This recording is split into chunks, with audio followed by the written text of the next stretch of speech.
미국의 테이퍼링과 기준금리 인상에 상당한 변수가 생겼어요. 바로 미국의 중간선거 이슈입니다. 여러분도 지난 11월 3일에 뉴스를 보신 분도 계시고 못 보신 분도 계시겠지만 바이든 당선 후에 처음으로 치러진 지방선거죠. 미국 버지니아주 선거에서 공화당의 당선자가 승리를 했습니다. 대체 공화당이 버지니아 주지사 선거에서 이긴 게 무슨 의미가 있냐? 이렇게 생각하실 수 있는데, 미국은 2022년 내년 11월이죠. 이때 중간선거를 치릅니다. 하원 의원 전원이 일단 교체가 되고요. 상원 의원 중에 3분의 1이 교체가 되죠. 지금은 대통령하고 상원, 하원 모두 민주당이 좀 우세한 블루 웨이브 상황인데, 정치를 잘해서 지금 미국 시민들이 먹고 살만하다, 이런 평가를 내리면 중간선거에서 또 상원과 하원에서 민주당이 우세한 결과가 나오겠죠. 근데 반대로 미국 시민들의 평가가 나쁘다, 그럼 바이든 형의 임기가 2년 남은 그때 이제 중간선거를 한 내년에 이때 상원과 하원이 만약에 공화당의 승기를 딱 잡게 되면은, 그럼 그 2년 동안은 민주당 대통령이 어떤 정책을 펼치려고 그러면 상원과 하원에서 다 반대를 하겠죠. 그러면 아무것도 못하고 임기를 맞춰야 되는 그런 상황으로 갈 수 있습니다. 그럼 민주당으로선 최악의 상황이죠. 그렇게 되면 바이든 형의 연임도 좀 어려워질 수 있고, 2024년에 대선에서 재선을 노리는 트럼프 형이 노리고 있다, 이런 얘기가 나오고 있죠. 트럼프 형한테 유리한 방향으로 이렇게 흘러가는 꼴이 되는 거죠. 그래서 버지니아 주지사 선거는 바이든 대통령의 취임 10개월 동안 미국 국민들이 내리는 이 정치에 대한 평가가 그대로 반영된다, 이렇게 볼 수 있는 거죠. 그리고 버지니아 같은 경우에는 전통적으로 민주당의 강세 지역이었어요. 그래서 여기서 공화당에 패배하면 민심이 민주당을 좀 많이 떠났다, 이렇게 짐작할 만한데, 뉴스 기사처럼 글렌 영킨 공화당 후보가 주지사에 당선이 됐습니다. 그리고 여기에 추가로 또 다른 민주당의 강세 지역인 뉴저지주, 여기 주지사 선거에서도 거의 1%포인트, 이 정도 차로 간신히 민주당이 승리를 거뒀어요. 자, 이렇게 연달아 나온 주지사 선거 결과 국민들이 민주당의 표심이 좀 크게 낮아졌다, 표심이 많이 떠났다, 이걸 예상해 볼 수 있거든요. 그렇다면 미국 민주당의 표심이 좀 많이 낮아진 이유는 뭘까요? 지금 뉴스 기사처럼 여론조사 결과 최근 바이든의 국정 지지율이 48%로 거의 최저 상황으로 설문조사가 됐습니다. 인플레이션 등의 경제 문제가 굉장히 심각해지고 있는데 바이든 정부가 제대로 된 대응을 내리지 못하고 있다, 이렇게 응답을 했다 그래요. 자, 일단 뭔가 민주당이 판세를 뒤집지 못하면 내년 미국 중간선거에서 공화당에게 상당한 표를 뺏길지도 모르는 이런 좀 심각한 상황에서 지난 11월 10일이죠.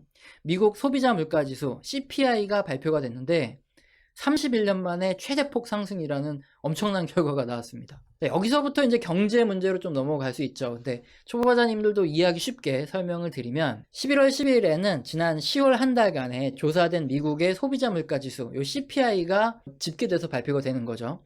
근데 소비자 물가지수가 뭐냐, 혹시 모르실 수도 있어서 설명을 드리면, 근데 우리 시장이나 대형마트를 가보면 분명히 얼마 전에 호박이 한 개에 1,000원 했던 것 같은데 과자도 1,000원 했던 것 같고, 그런데 이번에 장 보다 보니까 둘 다 2,000원, 거의 뭐 2배 가까이 올라 있고 막 이렇게 느끼죠. 뭐 특히나 뭐 야채라든가 과일 뭐 이런 가격은 거의 금값이다, 이렇게 느끼고 있죠. 이걸 장바구니 물가라고 하는데요.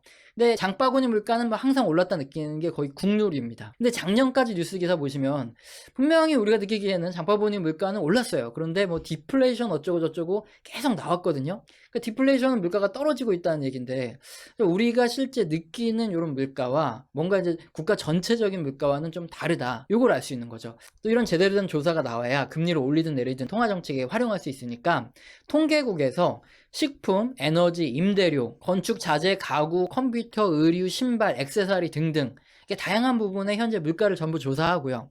그래서 하나의 통일된 지표로 만들어서 발표하는 걸 소비자 물가지수다, 이렇게 말합니다.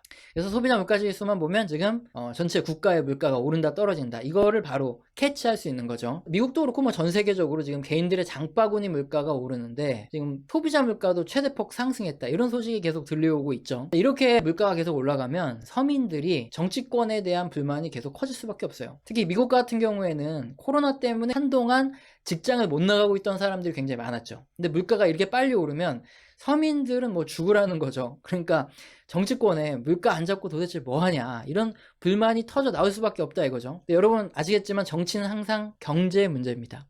다수의 우리 같은 서민들이 먹고 살만 하면 정권은 계속 유지가 돼요. 뭐가 어떻게 됐든. 근데 만약에 경제가 나빠지면 반드시 정권이 교체가 됐죠. 뉴스 기사처럼 최근 인플레가 심해지면서 미국의 중저소득층의 불만이 지금 터져나오고 있죠. 또 주지사 선거에서 민주당에 등을 돌리는 이런 시민들이 많아지니까 중간 선거죠. 내년 중간 선거를 의식한 이 백악관 그리고 민주당은 인플레이션이 원인이 바로 공급망 차질 때문이다. 그래서 이걸 최우선으로 해소하겠다 이렇게 나섰습니다. 그런데 공급망 문제도 분명히 인플레이션에 영향을 주고는 있어요. 하지만 우리들이 상식적으로 이렇게 생각할 때 이제 바이든형의 경기 부양책으로 지금도 굉장히 큰 돈이 풀리고 있고 앞으로도 더 많은 재정이 풀릴 거라는 걸 알고 있는데, 물론 정치는 제가 전혀 모르지만 또 이런 돈 풀기 정책이 인플레이션에 왠지 더 많은 영향을 줄 것 같은데, 이거 뭐 경제적으로 볼 때 일단 갑자기 이게 정치적인 문제로 넘어왔죠. 지금 미국 민주당 쪽에서는 이제 돈 풀기보다는 공급 차질 이슈가 가장 큰 이슈다 이렇게 얘기를 하고 있기 때문에 갑자기 경제 문제가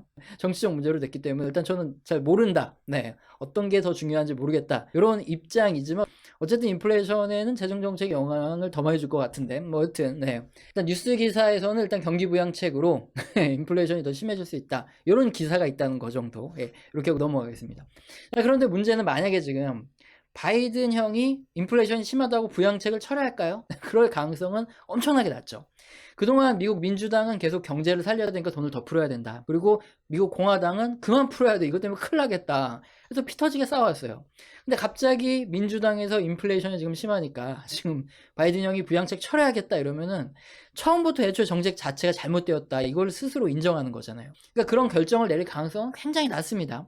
그럼 백악관과 민주당이 만약에 공급 차질 문제를 어떻게 해서든 뭐 해결을 해야 되겠지만 이게 잘 안 된다 싶으면은 내년 중간 선거 이전까지는 인플레이션을 좀 잡아야 그나마 표심을 잡을 수 있잖아요. 그러면 건드릴 게 하나 남았죠. 뭐냐? 바로 미 연준입니다. 아무리 미 연방준비제도가 독립된 기관이라고 해도 이 정치적인 압박을 무시할 수가 없어요. 이건 트럼프 형 때 봐서 잘 알죠. 지금 미 연준과 다수 글로벌 전문가들은 내년 상반기까지 인플레이션이 좀 심하다가 하반기에 가서야 좀 잠잠해진다 이렇게 보고 있는데, 근데 미국 민주당의 입장은 좀 더 조급하죠. 그때까지 인플레이션을 못 잡고 기다리다가 잘못하면 표심 다 잃은 다음에 인플레이션이 잠잠해질 수 있거든요. 최대한 공급망 문제를 해결해 보려고 노력하다가 요게 쉽사리 해결될 문제는 좀 아니거든요.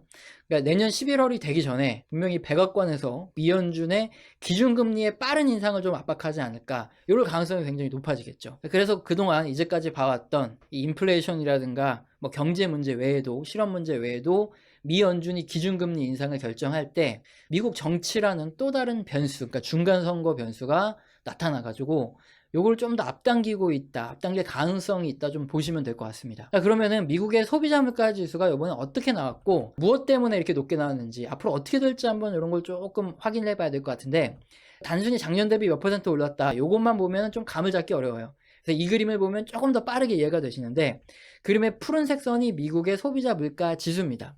지난 해인 2020년 10월 보시면 코로나 침체가 시작된 4월부터 6개월 동안 달러가 엄청나게 풀렸죠. 그러면서 사실상 코로나 이전 수준의 물가 지수를 다 회복하고 올라온 상태예요. 근데 1년이 지난 올해 10월 한 달간 물가 지수를 봤더니 작년 10월보다 6.2%나 더 수직으로 급등했다. 그러니까 미연준에서 보는 연간 적정 인플레이션, 그러니까 연간 물가 상승률은 한 2% 정도로 보고 있는데 3배는 더 오른 거예요. 그러니까 엄청나게 상승했구나. 이걸 알 수 있죠. 자, 그러면 어느 부분에서 대체 물가를 이렇게 뛰게 만들었냐? 이걸 봐야 앞으로 좀 소비자 물가 지수가 계속 올라갈지 떨어질지 볼 수 있는데, 그림의 남색이 에너지입니다. 이게 전년 대비 30%나 올랐어요. 원자재 가격이 현재 가장 크게 소비자 물가를 인상시킨 요인인데, 그 중에서 가솔린 및 뭐 천연가스 등 이렇게 에너지 원자재 부분이 가장 많이 끌어올렸습니다. 뭐 거의 한 50% 가까이 이렇게 올렸죠. 상대적으로 원자재 가격 상승률이 너무 높으니까 다른 부분이 좀 미미하게 보이는데, 그 외에도 소비자 물가 지수를 뭐가 끌어올렸냐? 신차 가격도 뭐 한 10% 정도 전년 대비해서 올랐고, 특히 중고차 가격이 뭐 거의 한 6%,